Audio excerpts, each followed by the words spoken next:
Welcome back to Moving Through the Bible with me, Lauren. We just finished up our unit on King Solomon, who, despite his wisdom, made poor decisions to worship other idols. This is because earthly kings are not perfect. Only Jesus was perfect.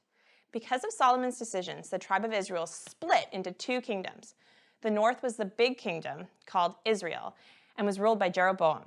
The south was called Judah, and included the other two tribes and was ruled by Solomon's son Rehoboam. The north, Israel, was frequently at war with the south, Judah.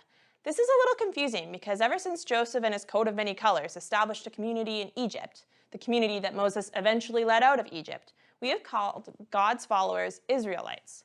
But later in the Bible, these people are split into two groups, one called Israel and one called Judah. Both of these groups had a hard time just focusing on following God. The northern tribes, or Israel, had a series of evil kings who did not obey or follow the one true God.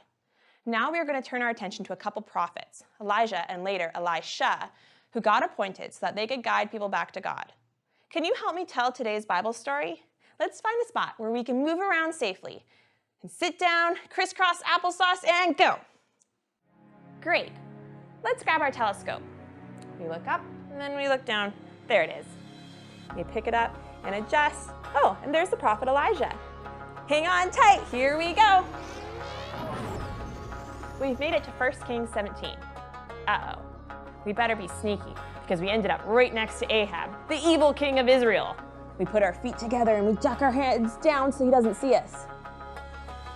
Oh, no way, do you see that? That's Elijah. He's brave. He is a prophet of God and he is going to talk to King Ahab. He tells Ahab, you stand up and bow down. There will be no dew or rain for the next few years unless I command it. Yikes! I don't think Ahab is going to like that. God tells Elijah to go to a certain stream where he will be given food from ravens. We follow Elijah to the stream and pretend to be a raven. Do you know what a raven is? It is a very large crow, like really big. We stand on one foot and put the other foot backwards. We spread our wings. We drop meat and bread, drop your foot down to the ground in the morning.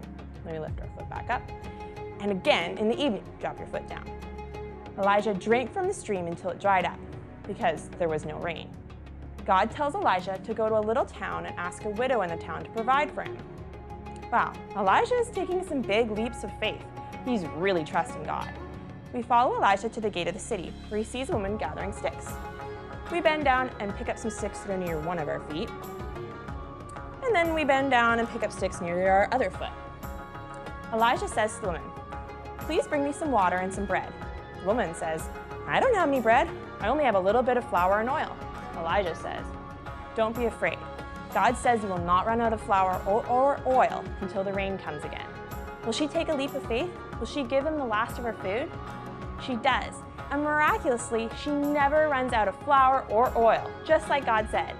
We crouch down and make ourselves small, like the amount of flour she had. And then we get really big and tall and grow like how her flour did not run out. A while later, the woman's son got sick and stopped breathing. We sit down, we lift our hands up high. Elijah stretches over the boy 3 times. 1, 2, 3. And God says, God, please let this boy live again. God heard Elijah and he came back to life.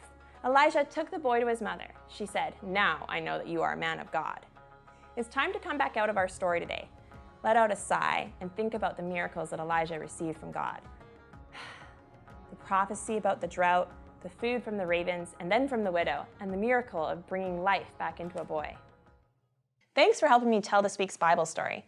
If you picked up an adventure bag, be sure to try baking bread. It is quite a miracle to have a never-ending supply of flour and oil. This month's memory verse is, I am the Lord, I will not give my glory to another. That's Isaiah 42, verse 8. That's a good one. Elijah knew that God is the Lord, and he always gave God the glory for the miracles he witnessed. I will see you guys next week, Calvary kids. Until then, goodbye.